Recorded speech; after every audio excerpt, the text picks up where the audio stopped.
කොහොමද මගේ පුංචි යාළුවෝ හැමෝටම මං හිතනවා මගේ පුංචි යාළුවෝ හැමෝම හොඳින් ඉන්නවා ඇති කියලා.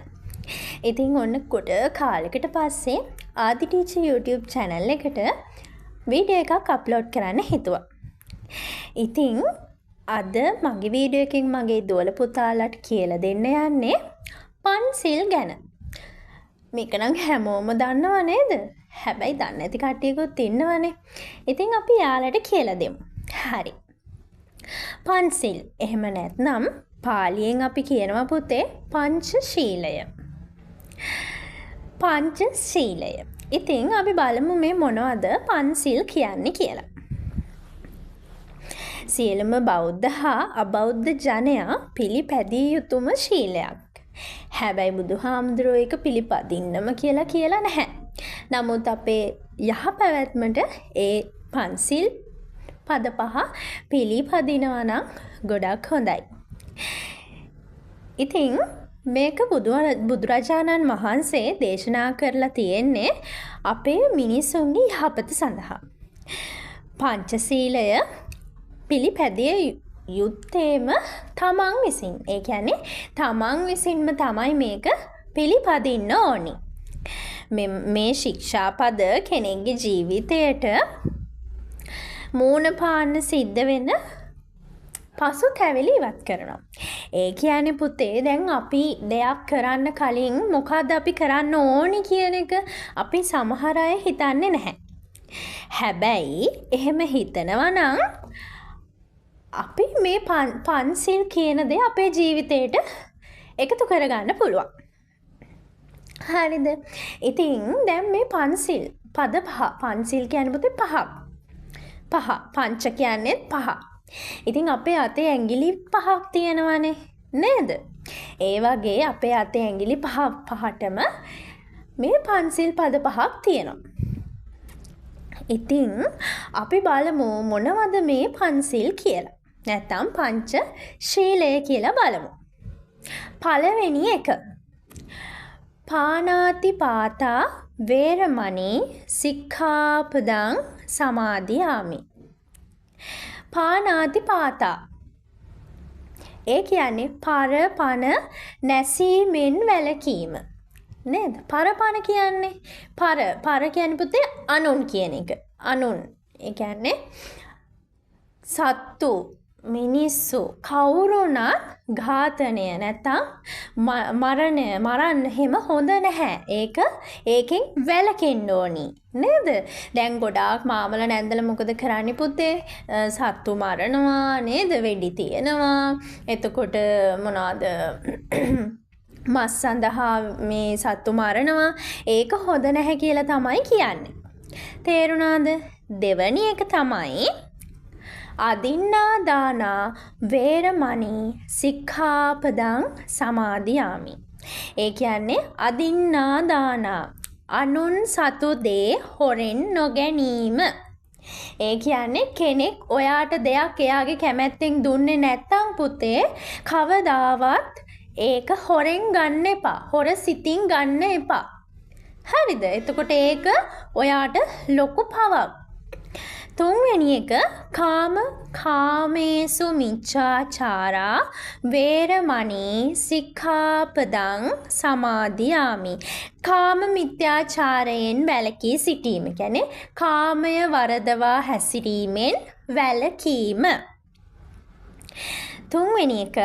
හතරවෙනි එක මුසාවාදා වේරමණී සික්ඛාපදං සමාදියාමි.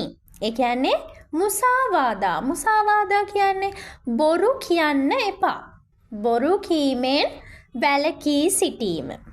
පස්වෙනි එක සුරාමේරය මජ්ජපමා දට්ඨානා වේරමණී සික්ඛාපදං සමාදියාමි. ඒ කියන්නේ සුරාමේරය. ඒ කියන්නේ සුරාපානය මත්ද්‍රව්‍ය භාවිතා කරන්න එපා කියලා තමයි පුතේ මේ ශික්ෂාපදයෙන් කියන්නේ. ඉතින් ඇත්තටම පානාති පාතා ඒ කියන්නේ සත්වයෙක් තමන් මරන්නත් එපා වෙන කෙනෙක් මරන්න පොළඹවන්නත් එපා. තේරුණාද? මරන්න අනුබල දෙන්නත් එපා තමන් මරන්නත් එපා. තේරුණාද?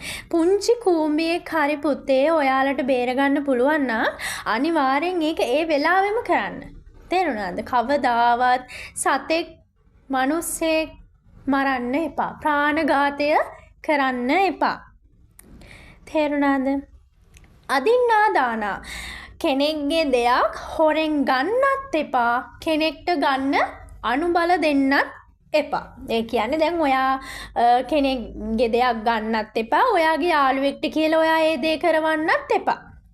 තේරුණාද? ඒකත් වැරදි. අනුන්ගේ දෙයක් ඒ කියන්නේ ඒ කෙනා ඔයාට කැමැත්තෙන් දුන්නොත් ඇරෙන්න ඔයා හොරෙන් ගන්න යන්න එපා. ඊළඟ එක කාම මිත්‍යාචාරයෙන් වැළකීම. ඒ කියන්නේ කාමය වරදවා හැසිරෙන්න එපා. කාමය වරදවා හැසිරෙන්නත් එපා. හැසිරෙන්න පොළඹවන්නත් එපා. ඒ කියන්නේ දැන් තමන්ගේ මේක ලොකු අයටත් වැදගත් වෙනවා. තමන්ගේ බිරිඳ හැර වෙන ස්ත්‍රීන් කරා යන්න එපා. තමන්ගේ පුරුෂයා ස්වාමි පුරුෂයා හැර වෙනත් පුරුෂයින් කරා යන්නත් එපා. ඒකත් වැරදි. 4 වෙනි එක මුසාවාදා. ඒ කියන්නේ බොරු කියන්නත් එපා. බොරු කියන්න කියලා කෙනෙක්ව පොළඹවන්න එපා. එනවාද? ඒකත් පවක්. ඊළඟට සුරාමේරය මජ්ජපමා දට්ඨානා. සුරාමේරය මත්ද්‍රව්‍ය මත්පැන් බොන්නත් එපා. මත්පැන් පොවන්නත් බල කරන්න එපා. තේරුණාද? ඒවා පොළඹවන්න එපා. ඒවා පුතේ පව්. ඒවා තමයි පව්. ඒ නිසා ඒ වගේ වැළකෙන කෙනාට ජීවිතේ ඉස්සරහට සතුටින් ජීවත් වෙන්න පුළුවන්. පුද්ගලයෙක් ප්‍රාණඝාතයෙන් වැළකී සිටිනවා නම් ඔවුන්ගේ ආයුධ බිම හෙලා එම ප්‍රාණියට අභය දාණය දෙනු ලබනවා. අභය දාණය දෙනවා. කියන්නේ ජීවිත දාණය දෙනවා. තමන් හට අයිති නැති දෙයක් හෝ තමන් හට යොමු නොකළ දෙයක් ගැනීමෙන් වැළකී සිටින කල්හි ඔවුන් කිසි දිනක සොරකම් නොකරන්නේය. ගම්මානයක නිදැල්ලේ තිබුණද තමන් හට නොදුන් දෙයක් නම් කිසි දිනක එය නොගන්නේය. කාම මිත්‍යාචාරයේ නොයෙදෙන පුද්ගලයා කිසි දින මව්පිය රැකවරණයේ සිටින හෝ ස්වාමියෙක් සිටින හෝ නෑදෑ පිරිසකගේ රැකවරණයේ සිටින හෝ කිසියම් ධර්මයක ආරක්ෂාව ලබන තැනැත්තෙකු හෝ සමග කාමයේ වරදවා හැසිරෙන්නේ නැත. යම් පුද්ගලයෙක් මුසාවෙන් වැළකී සිටින කල්හි කිසි විටකත් ඔහු තමන්ගේ ප්‍රයෝජනයට හෝ අනුන්ගේ ප්‍රයෝජනයට හෝ සත්‍ය වසන් කරන්නේ නැත.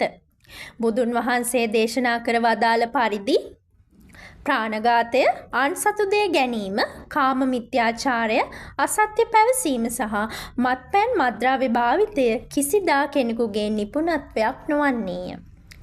ඒක හින්දා පුතේ කවදාවත් සතෙක් මරන්න එපා. අනුන්ගේ දේවල් හොරෙන් ගන්න එපා. කාමයේ වරදවා හැසිරෙන්න එපා. බොරු කියන්න එපා. මත්පැන් වලට ඇබ්බැහි වෙන්න එපා. මේ දේවල් පහෙන් ඔයාලා වැළකුණොත් පුතේ ඔයාලට කවදාවත් වරදින්නේ නැහැ. දැන් මේකේ කියනවා පාණාතිපාතා වේරමණී සික්ඛාපදං සමාදියාමි කියන්නේ ප්‍රාණඝාතයෙන් වැළකී සිටීම නම් ශික්ෂා පදය මම සරණ යමි. ඒ ශික්ෂා පදයේ සමාදියාමි මම රකින්නවා කියලා තමයි ඒකෙන් කියන්නේ. ඊළඟට අදින්නා දානා වේරමණී සික්ඛාපදං සමාදියාමි කියන්නේ අනුන්ගේ දේවල් ගන්නෙ නැතුව ඉන්න ශික්ෂා පදයෙන් මම වැළකෙනවා. එහෙම තමයි ඔය පහෙන් යන්නේ. කියන්නේ මම ඒක කරන්නේ නැහැ කියලා තමයි පොරොන්දු වෙන්නේ. එතකොට ඔයාලා හැමෝගෙම මං ඉල්ලනවා පන්සිල් පද 5 පංචශීලය ආරක්ෂා කරන්න. මගේ පුංචි යාළුවෝ හැමෝම හොඳයිනේ නේද? ඉතින් මගේ පුංචි යාළුවෝ හැමෝම පන්සිල් වල තේරුම දැන් දන්නවනේ නේද? පාණාතිපාතා වේරමණී සික්ඛාපදං සමාදියාමි ප්‍රාණඝාතයෙන් වැළකීම සතුන් මැරීමෙන් වැළකීම. අදින්නා දානා වේරමණී සික්ඛාපදං සමාදියාමි අනුන්ගේ දේ අනුන් සතු දේ හොරෙන් ගන්නෙ නැහැ. අනුන්ගේ දේවල් හොරෙන් ගන්නෙ නැතුව ඉන්නවා. වැළකෙනවා. තුන්වෙනි එක කාමේසු මිච්ඡාචාරා වේරමණී සික්ඛාපදං සමාදියාමි. කාමය වරදවා කාම මිත්‍යාචාරයෙන් හැසිරෙන්නේ නැහැ. කාමයේ වරදවා හැසිරෙන්නේ නැහැ. 4 මුසාවාදා වේරමණී සික්ඛාපදං සමාදියාමි. බොරු කීමෙන් වළකිනවා. අසත්‍ය දේවල් පවසීමෙන් වළකිනවා. සුරාමේරේ මජ්ජපමා දට්ඨානා වේරමණී සික්ඛාපදං සමාදියාමි. සුරාමේරේ සුරාපානයෙන් වළකිනවා. අභිප්‍රාණය පංචශීලයේ සිටින තැනැත්තා දේශවය තුරන් කරන්නේය. කිසිම ජීවියෙකුට හිංසාවක් නොකරන්නේය. ඒ වගේම සියලු දෙය නැවතත් ඔහුත් ලබා ගන්නේය. පංචශීලයේ කෙනෙක් නොපිහිටීම හේතු කොටගෙන ලැබෙන ප්‍රතිවිපාක ගැනද බුදුරජාණන් වහන්සේ දේශනා කරලා තියෙනවා. ඉතින් හැමෝම හොඳ ළමයි වගේ පන්සිල් අරගෙන පන්සිල් ආරක්ෂා කරගෙන ඉස්සරහට හොඳින් ඉගෙනගෙන හොඳින් ජීවත් වෙන්න.